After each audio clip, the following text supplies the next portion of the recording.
നമസ്കാരം. 10 വർഷത്തെ പിണറായി സർക്കാരിൻ്റെ ദുർഭരണത്തെ ജനങ്ങൾ തൂത്തെറിഞ്ഞ് UDFനെ ഭരണത്തിലേറ്റുമ്പോൾ സാമൂഹ്യ മാധ്യമങ്ങളിൽ പലരും ആവശ്യപ്പെട്ട ഒരു കാര്യമുണ്ടായിരുന്നു. UDF അധികാരത്തിലെത്തുമ്പോൾ സഭയുടെ സ്പീക്കറായി KK രമയെ നിയോഗിക്കണമെന്നായിരുന്നു അവർ ആവശ്യപ്പെട്ടിരുന്നത്. അതിൻ്റെ കാരണങ്ങളിലൊന്ന്, സ്പീക്കറെ എല്ലാ അംഗങ്ങളും സാർ എന്ന് വേണം വിശേഷിപ്പിക്കാൻ. അങ്ങനെ പിണറായി വിജയനും എണീറ്റ് നിന്ന് സാർ എന്ന് KK രമയെ വിളിക്കേണ്ട സാഹചര്യം ഉണ്ടാകും എന്നാണ് പലരും ഇക്കാര്യത്തിൽ അഭിപ്രായ പ്രകടനം നടത്തിയിരുന്നത്. ഏതായാലും കേരള നിയമസഭയുടെ പുതിയ സ്പീക്കറായി തിരുവഞ്ചൂർ രാധാകൃഷ്ണനെ നിയോഗിക്കാനാണ് UDF നേതൃത്വം തീരുമാനിച്ചിട്ടുള്ളത്. ഷാനിമോൾ ഉസ്മാനായിരിക്കും ഡെപ്യൂട്ടി സ്പീക്കർ. പക്ഷേ അതിനു മുമ്പ് പിണറായി വിജയൻ വലിയൊരു പ്രശ്നത്തെ ഇപ്പോൾ അഭിമുഖീകരിക്കേണ്ടി വരും. കാരണം പുതിയ സ്പീക്കറെ തിരഞ്ഞെടുക്കുന്നതിന് മുമ്പ് പുതിയ അംഗങ്ങളുടെ സത്യപ്രതിജ്ഞ നടക്കേണ്ടതുണ്ട്. അത് ഈ മാസം 21-ാം തീയതിയാണ് സത്യപ്രതിജ്ഞ നടക്കുന്നത്. 22-ാം തീയതിയാണ് സ്പീക്കർ തിരഞ്ഞെടുപ്പും മറ്റും നടക്കുന്നത്. 21-ാം തീയതി പുതിയ തിരഞ്ഞെടുക്കപ്പെട്ട അംഗങ്ങൾക്ക് സത്യവാചകം ചൊല്ലിക്കൊടുക്കുന്നതിനായി, സത്യപ്രതിജ്ഞ ചൊല്ലിക്കൊടുക്കുന്നതിനായി ഒരു പ്രോട്ടേം സ്പീക്കറെ നിയമിക്കുന്ന പതിവ് നമുക്കുണ്ട്. അതനുസരിച്ച് ഇപ്പോൾ മുതിർന്ന നേതാവായ മുൻ CPM മന്ത്രി കൂടിയായ G സുധാകരനെയാണ് പ്രോട്ടേം സ്പീക്കറാക്കാൻ സർക്കാർ തീരുമാനിച്ചിട്ടുള്ളത്. ഇത് പിണറായി വിജയനെ സംബന്ധിച്ചിടത്തോളം കനത്ത തിരിച്ചടിയായി മാറും എന്നുള്ള കാര്യം ഉറപ്പാണ്. G സുധാകരൻ പാർട്ടി വിട്ടു പോകാൻ തന്നെ കാരണം പിണറായിസമാണ്. പിണറായിസത്തെ വെല്ലുവിളിച്ചുകൊണ്ട് തന്നെയാണ് അദ്ദേഹം പാർട്ടി വിട്ടതും വലിയ ഭൂരിപക്ഷത്തിൽ അമ്പലപ്പുഴയിൽ തിരഞ്ഞെടുക്കപ്പെട്ടതും.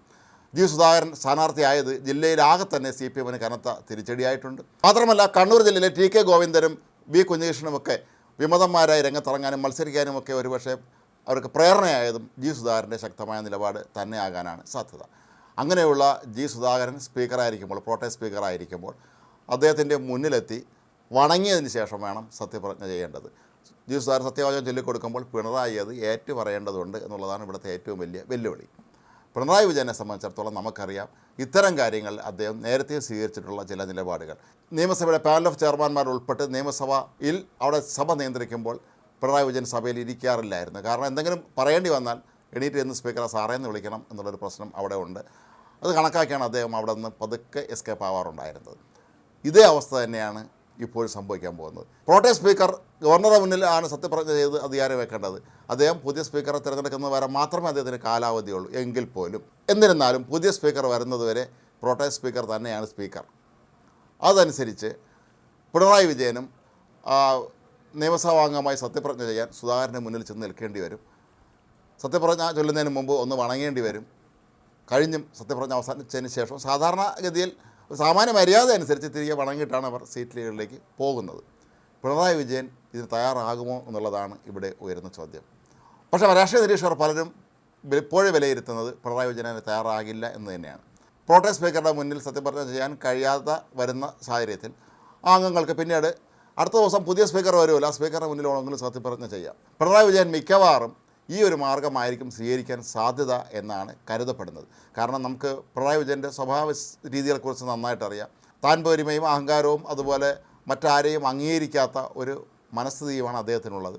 അപ്പോൾ അതുകൊണ്ട് തന്നെ ഒരു കാരണവശാലും താൻ നോവിച്ച് വിട്ട, താൻ അങ്ങേയറ്റം മോശമായ ഭാഷയിൽ ചെറ്റത്തരം കാണിച്ചു എന്നിവരെ വിളിച്ചു പറഞ്ഞ G സുധാകരൻ്റെ മുന്നിൽ ചെന്ന് നിന്നുകൊണ്ട് അദ്ദേഹത്തെ താണു വണങ്ങി സത്യപ്രതിജ്ഞ ചെയ്യുക എന്നുള്ളത് പിണറായി വിജയനെ സംബന്ധിച്ചിടത്തോളം സങ്കല്പിക്കാൻ പോലും കഴിയാത്ത കാര്യമാണ് എന്നുള്ളത് ഉറപ്പാണ്. ഇനി അഥവാ പിണറായി വിജയൻ G സുധാകരൻ്റെ മുന്നിൽ സത്യപ്രതിജ്ഞ ചെയ്യാൻ തയ്യാറായി വരികയാണെങ്കിൽ അത് പിണറായി വിജയൻ എന്ന നേതാവിൻ്റെ ആകപ്പാടെയുള്ള അദ്ദേഹത്തെക്കുറിച്ചുള്ള സങ്കല്പം തന്നെ മാറ്റിമറിക്കുന്നതായിരിക്കും എന്നുള്ള കാര്യവും ഉറപ്പാണ്. കാരണം പിണറായി വിജയനെ സംബന്ധിച്ചിടത്തോളം പാർട്ടി വിട്ടുപോയവർ അല്ലെങ്കിൽ തങ്ങളോട് ഇടഞ്ഞു പോയവരൊക്കെ തന്നെ അവരെല്ലാം കുലംകുത്തികളായിട്ടാണ് അദ്ദേഹം കണക്കാക്കുന്നത്. സ്വന്തം പാർട്ടിക്കാർ കൊന്നു തള്ളിയ TP ചന്ദ്രശേഖരനെ പോലും മരിച്ചാലും കുലംകുത്തി തന്നെ എന്ന് പറയാനുള്ള വല്ലാത്ത ഒരു മനസ്സ് കാണിച്ച നേതാവാണ് പിണറായി വിജയൻ. അദ്ദേഹത്തിൻ്റെ സങ്കല്പം അനുസരിച്ച് കുലംകുത്തിയോ മറ്റോ ആയി മാറിക്കഴിഞ്ഞ ഒരാളിൻ്റെ മുന്നിൽ ചെന്ന് നിന്നുകൊണ്ട് സത്യവാചകം ചൊല്ലി നിയമസഭാംഗമാകുക എന്ന് പറയുന്നത് ആലോചിക്കാൻ പോലും കഴിയാത്ത കാര്യമായിരിക്കും. ഏതായാലും ഈ മാസം 21-ന് നടക്കുന്ന നിയമസഭാംഗങ്ങളുടെ സത്യപ്രതിജ്ഞ ഏറെ ശ്രദ്ധേയമാകുന്നത് ഈ ഒരു കാര്യത്തിലൂടെ ആയിരിക്കും എന്നുള്ള കാര്യം ഉറപ്പാണ്. മാത്രമല്ല, പിണറായി വിജയനെ പ്രതിപക്ഷ നേതാവാകാൻ ഇപ്പോഴേ തന്നെ പാർട്ടി തീരുമാനിച്ചിട്ടുമുണ്ട്. പ്രോട്ടേം സ്പീക്കർ സഭയിൽ ഇരിക്കുന്ന സമയത്ത് എന്തെങ്കിലും ഒരു ആവശ്യവുമായി പ്രതിപക്ഷ നേതാവിനെ എണീക്കേണ്ടി വന്നാൽ അദ്ദേഹത്തിന് G സുധാകരനെ സാറെന്ന് വിളിക്കേണ്ടി വരും.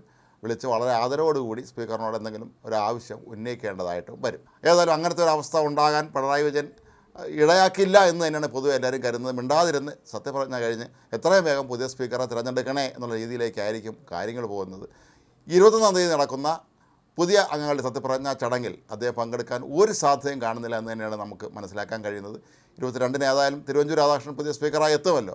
അതിനുശേഷം വന്ന് അദ്ദേഹത്തിന് മുന്നിൽ സത്യപ്രതിജ്ഞ ചെയ്യാൻ തന്നെയായിരിക്കും പിണറായി വിജയൻ താല്പര്യപ്പെടുന്നത്. കാരണം നമുക്കറിയാം, പിണറായി വിജയനെ സംബന്ധിച്ചിടത്തോളം ഇത്തരം കാര്യങ്ങളൊക്കെ തന്നെ വളരെ കഠിനമായ, കർശനമായ, യാതൊരു മാനുഷിക പരിഗണനയില്ലാത്ത നിലപാടുകൾ സ്വീകരിക്കുന്ന ഒരു നേതാവായിട്ട് തന്നെയാണ് നമ്മൾ മനസ്സിലാക്കുന്നത്. അപ്പോൾ ഈ ഒരു സന്ദർഭത്തിൽ തൻ്റെ പഴയ സഹപ്രവർത്തകൻ ഒരിക്കലും ഇടഞ്ഞ് താൻ വളരെ മോശമായ ഭാഷയിൽ വരെ പ്രതികരിക്കുകയും തന്നെ വെല്ലുവിളിച്ചുകൊണ്ട് ജയിക്കുക മാത്രമല്ല, സ്വന്തം തട്ടകമായ കണ്ണൂർ ജില്ലയിൽ പലർക്കും ജയിക്കാനുള്ള സാഹചര്യം കൂടി ഉണ്ടാക്കിയ ഒരാൾ എന്നുള്ള നിലയിൽ ജി സുധാകരൻ്റെ മുന്നിൽ സത്യപ്രതിജ്ഞ ചെയ്യാൻ പിണറായിക്ക് കുറച്ച് ബുദ്ധിമുട്ട് തന്നെ വേണ്ടിവരും.